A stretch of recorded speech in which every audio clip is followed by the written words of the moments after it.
Ngayon, yung sinasabing DDS, ito ho talaga yung situation na yan. Para ho sa akin, ito po yung nangyayari.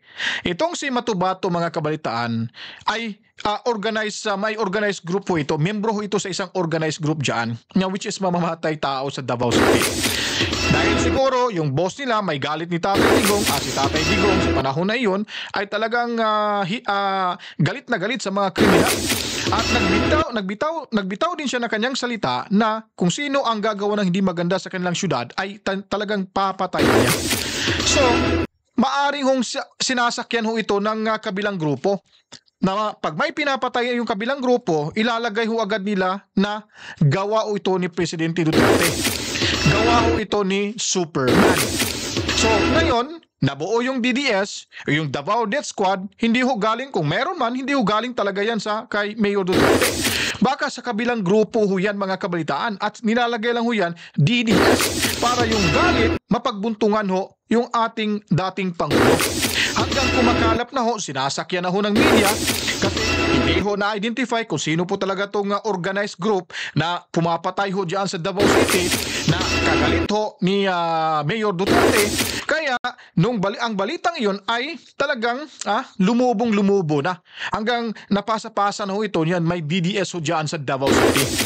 Kasi ang gusto lang, ang hangharin ho sa grupong ito ay masira ho yung pangalan ni Davao City Mayor Duterte. Which is nakakatulong naman kasi yung pinapatay ng mga organized group na ito ay mga masasamang elemento. Kaso iba lang ho yung hangarin nila na para ho pagbuntungan ho at mapanagot ho itong si Tatay. Dadagan, Balita News Update.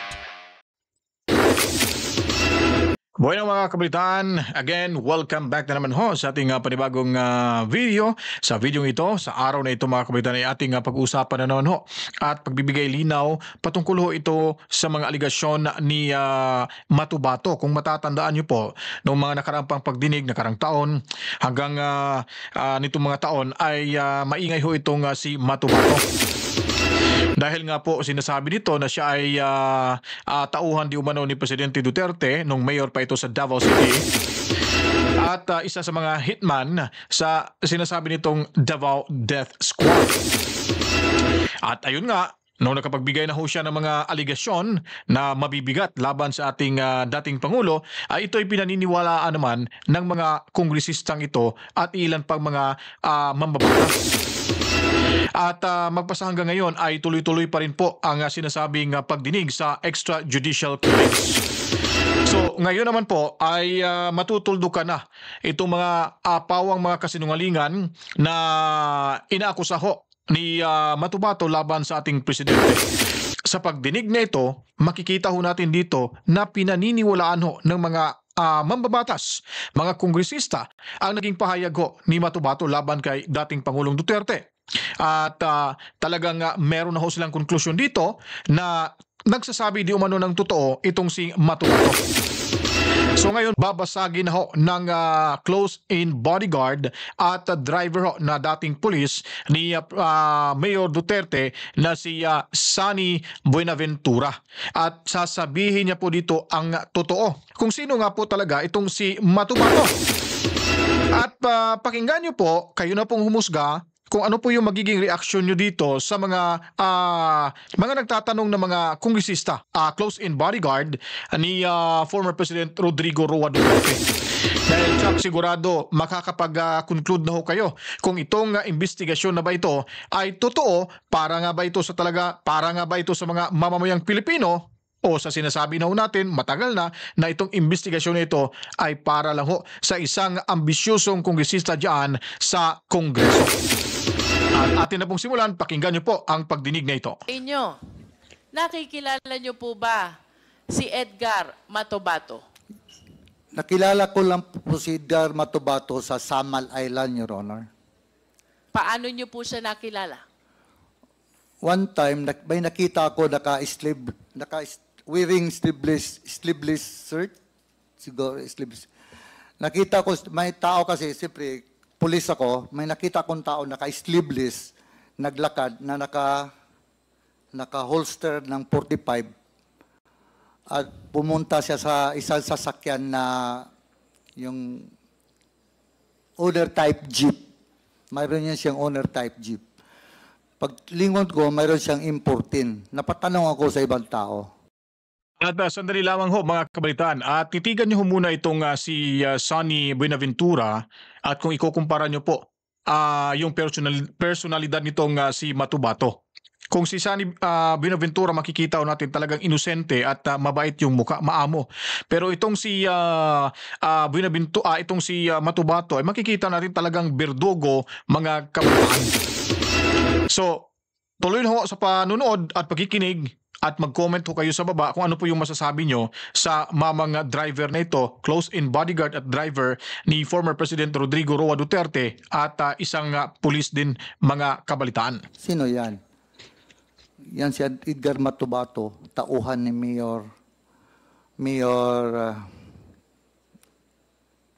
yung isang mayor ng Samal, Mayor ng Samal, Edgar Matubato, Antalan. Mayor Antalan, Your Honor. Nabanggit nyo po na nung una nyong nakita si Edgar Matubato ay siya'y may dalang armas. Naka-holster, Your Honor. Walang cover, labas. Labas ang 45. Labas ang 45 Yes. at may nabanggit pa po kayong isang armas. M14. M14. Yes, sir. Nalalaman nyo po ba kung si Edgar Matubato ay kapwa nyo pulis? No. And I Sabi understand- nila, ano yan, police? Sabi ko. Kasi naka-react lang po ako dahil police. So, una hong pagdinig, lumabas ho itong si Matubato mga kabalitaan ay nagpakilala hong naging tauhan di umano siya at naging bodyguard ni former President Duterte. At sa kanyang salaysay dati na siya po ay inuutosang pumatay at nabuo ho yung sinatawag nilang Davao Death Squad. So ngayon pala, ako ay naniniwala sa mamang ito dahil pag nagsalita ho siya ay talagang makikita natin na sincere ho siya at walang kaba. Ito palang si Matubato ay tauhan ng isang mayor dyan sa Samal. So ito yung totoong close-in bodyguard na dating pulis na si Sonny Buenaventura ni kasama ni former President Rodrigo Roa Duterte. Isa pa na may nakita akong may armas. Ano yan? Bata, yan lang, bata ni Mayor Antalan. I understand that you were a police officer during the time, Yes, Your Mr. Honor. Buenaventura. Did you not bother to prompt Sabi kasi Edgar nila, Matubato? sabi nila member ng CHDF, Ano po yun? Civilian Home Defense Force, Your Honor. Saan po ba naka-attach itong civilian force? Civilian Police Force. na tinus- Home Defense Force. Army po yun sa Army. Civilian Home Defense Force. Yes, Your Honor. Saan po ba attach itong Civilian Home Defense Force? Sa military po, Army. Sa military po. Yes, But you Your Honor. were saying Sa statement pa lang na yan ay talagang nakikita ho natin na siya ay nagsisinungaling. So, foul na po ho yan at hindi ho mapagkakatiwalaan yung tao. May ikis na ho sa dyan. At ito yung papapaniwalaan ho natin dahil ito po talagang close-in bodyguard ng dating Pangulong Duterte Rodrigo mga kabalitaan. So makikita ho natin. So siya ho talagang pag nagsasalita ay dire-diretso, hindi ho gaya ng ibang mga resource speaker diyan parang tulala pa, parang nakalimutan yata yung script na binigay para sa kanila. Ito diretso ho at pumabor po ito sa panig po ni Mayor Duterte. kanina na siya ay bata, tao, ng mayor ng Samal. Tama po ba yun? Tauhan siya ng Mayor ng Samal. Ano pong pangalan ng mayor ng Samal? Mayor Antalan po. Nalalaman niyo po ba kung ano itong civilian force multiplier? Yes, Your Honor. Ano po ba itong civilian force multiplier? Home Defense Force yun under the Army. Under the Army. Nalalaman niyo din po ba na kayo ay kilala ni Edgar Matubato? After na, Your Honor, after noon. Yung first time nakita ko siya, after noon, nakilala niya rin. So, talagang consistent ho itong mama itong sumagot sa tanong. Tingnan niyo po itong si Representative Luistro, pag nagtatanong ay pangiti-ngiti ho. Kumbaga, parang Hindi ko maintindihan kung ano bang nasa isipan nito kasi pag ikaw ay nagtatanong sa tao na ningingitian mo na seryosong bagay ay talagang alam mo na sa sarili mo na hindi mo siya talaga papaniwalaan. Yun po yun ang ibig sabihin nun. Kasi nga, naniwala na sila dito ni Matubato. Ha? Eh ito, bago pa lang itong lumabas dito sa pagdinig na ito, at saka lang kikilatisin talaga nila ito. At ilang paulit-ulit na maraming tanong na yung sagot ay iisa lamang mga kabalitaan. So consistent po itong magtanong. So wala tayong kaba dito mga kabalitaan dahil ang mga sinasabi nito, mga sagot nito ay tama ho. Wala hong bahid na kasinungalingan mga kabalitaan. Ako, isang pulis. Kaya, Kilala po kayo ni Edgar Matubato bilang boss doon sa grupo ni Mayor Duterte. Ang maliho dyan sa tanong na dyan, sabi ni Luistro, kilala ka ba ni Matubato na bilang boss? Tapos nakangiti ho siya, nakaganon siya, bilang boss. So ano bang ibig sabihin nun? Ha? Ano bang ibig sabihin nun? So naniwala ho siya kay Matubato. Eh, kino-cross-examine niya to kung talagang magsasabi ba ng totoo o magkakamali. Pero yung tama sanang tanong nito, kasi ang sabi ni Matubato sa kanyang salaysay, pinsinumpa ang salaysay, na siya ay kilala bilang boss. Kasi malapit siya ni Presidente Duterte. Ang tanong sana, totoo ba ang sinasabi ni Matubato na kayo ay nakilala bilang boss? Oh, yung mali na yung tanong niya eh. Sabi niya, ikaw kumpirma ba na ikaw talaga ay boss? Ha? So, talagang binibigyan talaga nila ng ibang kahulugan ho. At kung totoo man ho yan, ay imposible ho na magiging boss po ito, itong mamang ito na under ho siya ni Presidente Duterte. So, malabo ho talaga itong mga akusasyon ni Matubato laban ho sa mamang ito at sa ilan pang mga umakusa sa kanya. Kaya nga siya pumunta dyan kasi lilinawin niya, kailangan na malinisan yung pangalan niya dahil yung mga akusasyon na yun ay pawang mga kasinungalingan. Pero ang problema sa pagdinig na ito ay mga mistulang mga abogado na itong mga tunggisistang itong mga kabaitan. Kasi hindi nararapat ho na diyan ho pag-uusapan kung may mga aligasyong patayan at kung ano-ano pa. Dapat sa korte na ho. Dahil wala ho sa kanilang jurisdiction ang gumawa ho sa ganyang klaseng pagtatanong kung ito'y personal. Personal o kung may personal knowledge siya o personal niyang nagawa ho ito. Kung may krimen talagang nagawa. Kaso nga lang ito ay talagang demolition job ho ito sa mga Duterte. Kaya pagbigyan na ho natin itong mga kutatong resistang ito, para at least maging satisfied ho sila sa kanilang mga gusto. Dahil sa totoo, sa bandang huli ho, babaliktad din ho yung mundo.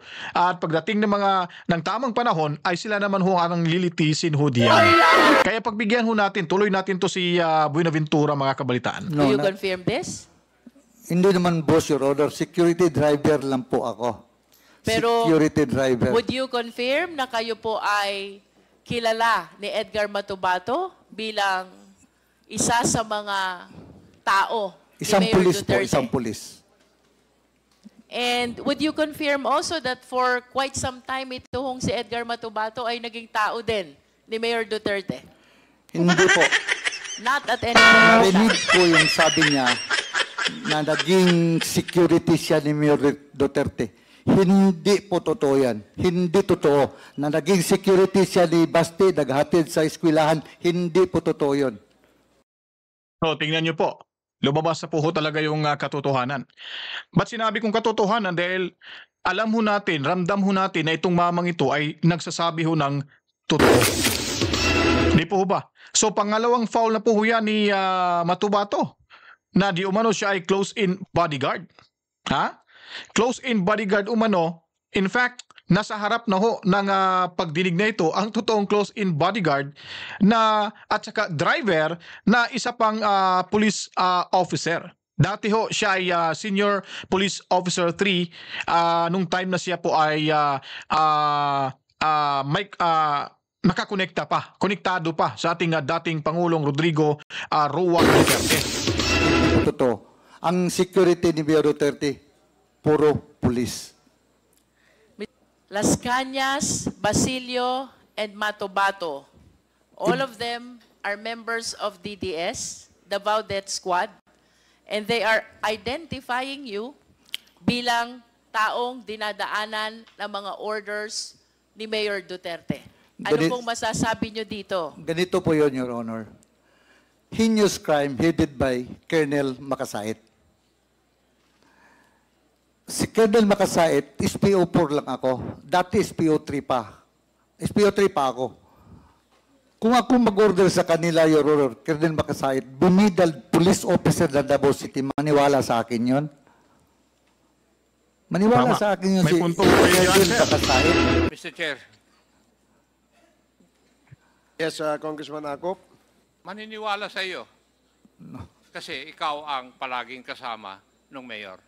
Pero hindi Pero ako... naman talaga, di ba? Eh, Yes, ako sir. galing ako As, sa as servisyo, driver, alam ko yan as driver security, Your Honor. Hindi, Driver pero security lang po ako. Pero kung may iutos yung mayor sa iyo, So tingnan niyo po itong mamang ito mga kabataan. Dati naman itong pulis di ba? Pag sinasabi, talagang sinasabi nito na may ginagawa itong hindi maganda itong dating tauhan o driver ni Tatay Digong. Ito namang si Tatang Akop ay sinasabi niya na maniniwala. So, paano ba babalansehin, paano ba analisahin itong mga pagdinig na ito? Sa kanila mismo, silang chairperson diyan sa Huwad Committee na yan, ay 100% na ho na may ginagawang hindi maganda yung ating dating Pangulong Duterte. May ginawang mga pagpatay, may alam sa DDS. Ano ba mangyayari sa investigasyon na yan, mga kabalitaan? Di ba? So itong si Tatang Akop, talagang masasabi ho natin na wala talagang walang silbi to sa investigasyon nito. Talagang makikita nito yung bias ng investigasyon. So pakinggan nyo po kung ano pang mga sinasabing na ni Tatang Akop, mga kabalitaan. isipin nung kakausapin mo, galing kay mayor talaga yan. Di ba? Wala mang giuto sa akin na ganyan, Mayor. Iba yung sagot mo sorry, kanina. Your Honor. Hindi ko naman sinasabi kung may iniutos sa iyo. Yeah. Pero yung sinabi mo na hindi pwedeng sumunod si Major Makasait sa iyo, susunod yun dahil ikaw ay driver bodyguard ni Mayor. Kalakaran yun, di ba? Maski naman sa serbisyo, ganun Di ba? Tingnan yung mukha nito ni Buenaventura, payango-yango na lang Kasi sinasabi siguro sarili nito, ano bang klaseng pagdinig na to? Pumunta ako dito, speaker ako dito, tapos sasabihin ko yung ano yung totoo. Babarahin ako, hindi ako papaniwalaan. Sasabihin pa sila pang magsabi na papaniwalaan ka dahil ganito ganon, di ba? So, kwenta tong investigasyon na to, pero pagbigyan pa rin ho natin sila kasi balang araw talagang yung pader na kanilang sinasandalan diyan sa Kongreso ay babagsak at babagsak ko yan, mga kabalitaan. Wala hong kasamaan ang magwawagi ho sa kabutihan. Pares tayong galing sa serbisyo, kaya alam ko yan. Pinagmamayabang niya pa na parehas daw sila galing sa serbisyo, kaya alam niya daw. So ibig sabihin, gawain niya pala yung mga ganitong sistema. Kaya pala naniwala siya ni Matubato dahil siya mismo gumagawa rin pala sa kalukuhang ito, mga kabalitaan. Di ba? Nagsasalita ho sila, sila lang palang matatamaan yan. Gaya ni Romualdez. Nagsasabi ho siya na hindi daw magwawagi ang kadiliman at ang kasamaan. Malapit na daw nilang makamit ang totoong daw. Anong malapit, anong kadiliman at kasamaang sinasabi ng ni Tamba, mga kabalitaan? So ibig sabihin, siya yung may pakana sa investigasyon ito. Kasi mas pinupuri niya pa yung mga tunggisistang itong walang kasiguruhan sa kanilang mga ginagawa. Dahil hindi ho para sa taong bayan itong investigasyon na ito, kundi para ho sa kanilang boss dyan na si Romualdez. So, mula sa kanyang bibig, bumalik lang din sa kanyang bibig at nalaman na rin ho natin na siya pala yung may pakana sa lahat na ito. Kaya kung si Honorable Luis Ron lang ganun, ang tamang sagot mo, hindi naman ako inutusan ni Mayor. Di ba? Mr.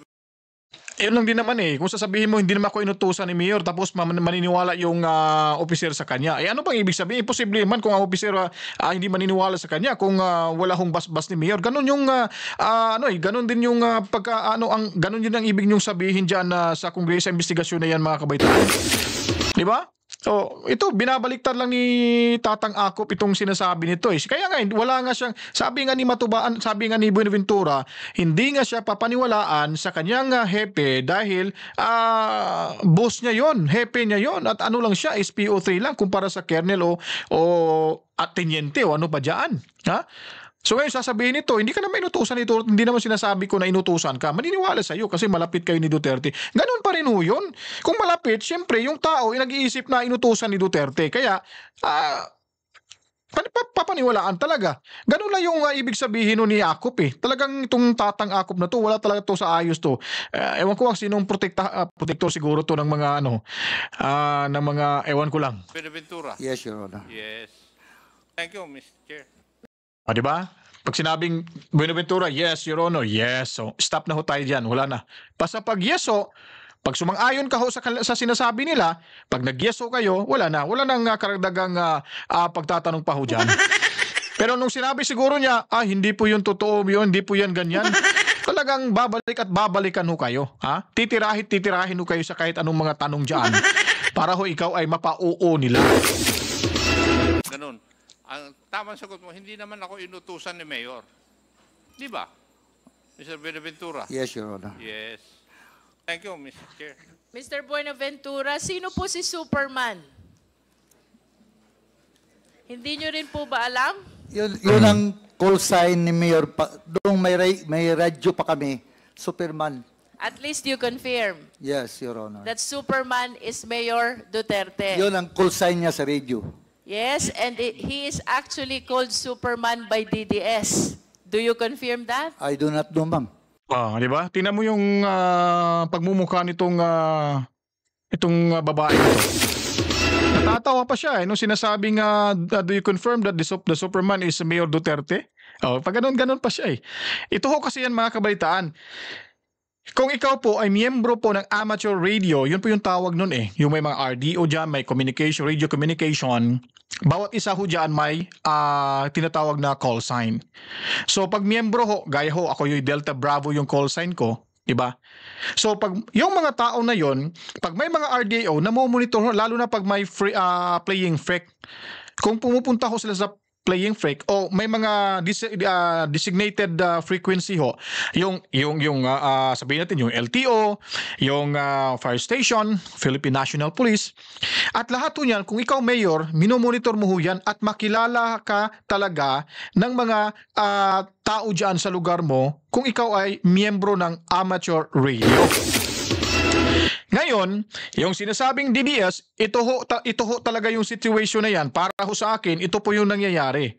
Itong si Matubato, mga kabalitaan, ay may organized group po ito. Membro ho ito sa isang organized group dyan, which is mamamatay tao sa Davao City.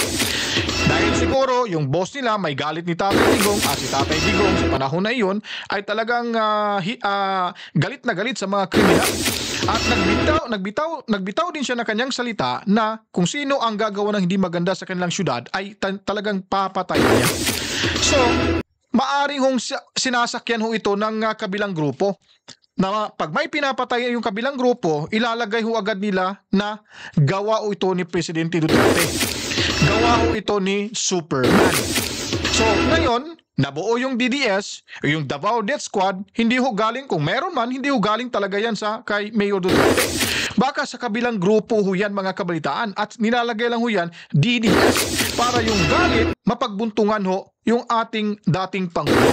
Hanggang kumakalap na ho, sinasakyan na ho ng media, kasi hindi ho na-identify kung sino po talaga itong organized group na pumapatay ho dyan sa Davao City na kagalit ho ni Mayor Duterte.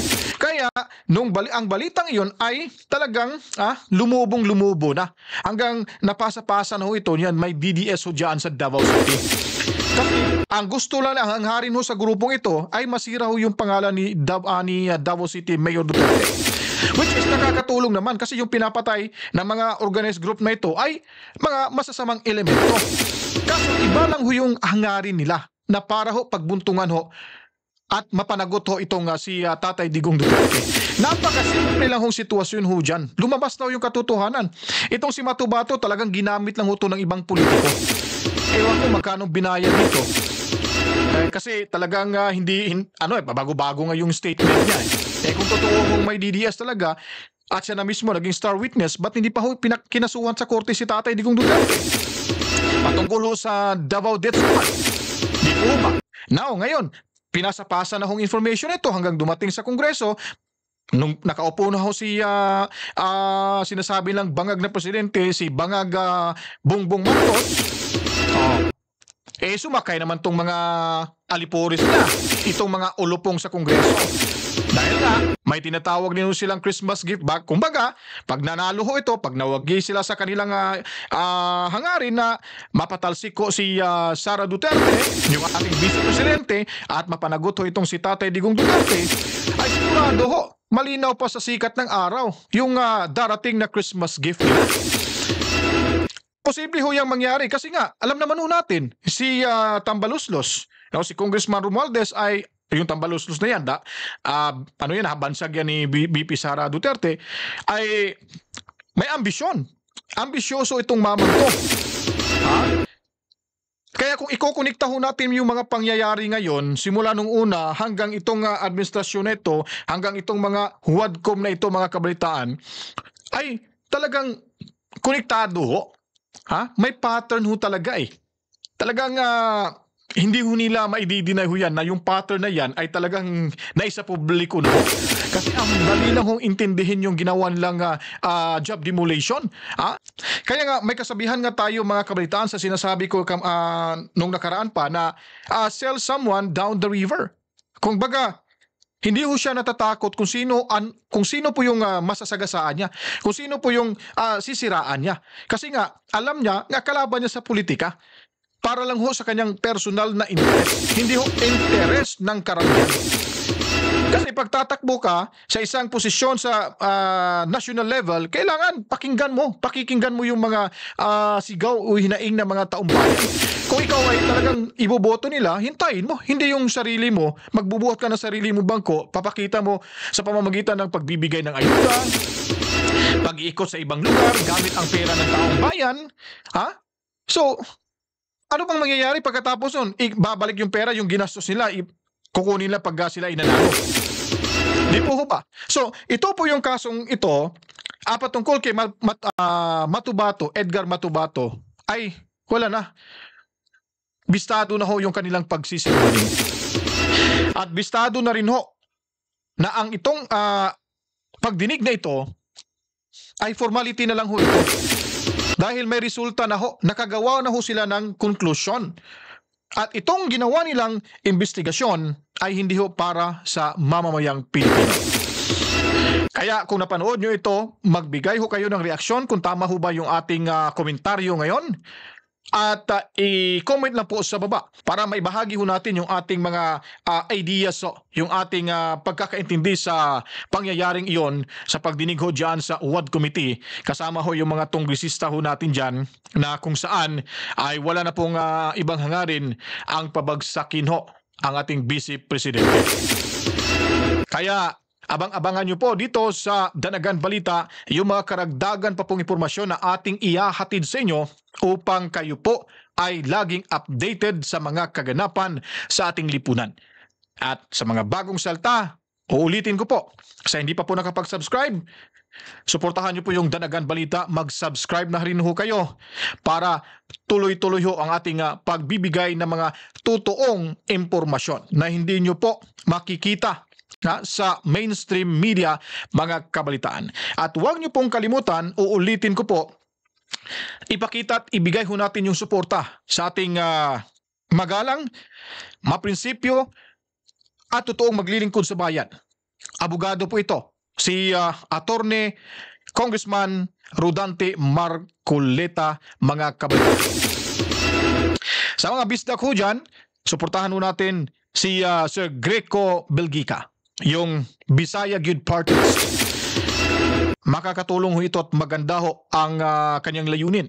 At suportado niya po yung tinatawag na Constitutional Convention. Hindi po yung PI na PI nila mga kapitan. At huwag niyo rin pong kalimutan si Senator Bato de la Rosa, Bongbong Marcos, Bongbong Marcos? Hindi pala. Bongbong Marcos sa presidente na pala yun. Si Bongo. Si Bongo at saka si Robin Padilla, tumakbo yata, no? Si Robin Padilla, I'm not sure if ngayon tatakbo ho ba si Robin Padilla. At si Vic Rodriguez, si Attorney Vic Rodriguez, tulungan ho natin yan kasi makakatulong ho yan sa ating bansa. At sa lahat ng mga nasa senatorial slate ho ng PDP laban, sila po ay ating tulungan. Iboto ho natin sa darating na kaya kung bago pa lang ho kayo sa ating official YouTube channel, ang ating munting bahay, sa mga bagong salta ho dyan, magtulungan ho tayo, subscribe na po kayo, mag-like, mag-comment, at kung maaari ho, ipagbigay nyo po alam sa inyong mga kaibigan, kapamilya, kamag-anak, at kung sino-sino pa hong mga Pilipino nakakilala nyo upang kanilang malaman ho ang ating programang pagbibigay ho, reaksyon sa mga maling pangyayari ho sa ating lipunan. Kaya po po'y magpapaalam na. See you in my next video. Magkita-kita ho tayo sa susunod na mga araw at sa ating susunod na mga video. Kaya abang-abangan nyo po ang Danagan Balita. To God be the glory. Momwa, Chip Chip. Peace out. I do not do. Hindi Sa niyo amin po lang yan, alam? ma'am, sa radio. Sa radio, ma'am. Yan ang call sign niya sa radio. Sa amin yun. Everybody in DDS call Mayor Duterte as Superman. Sino pong DDS, ma'am?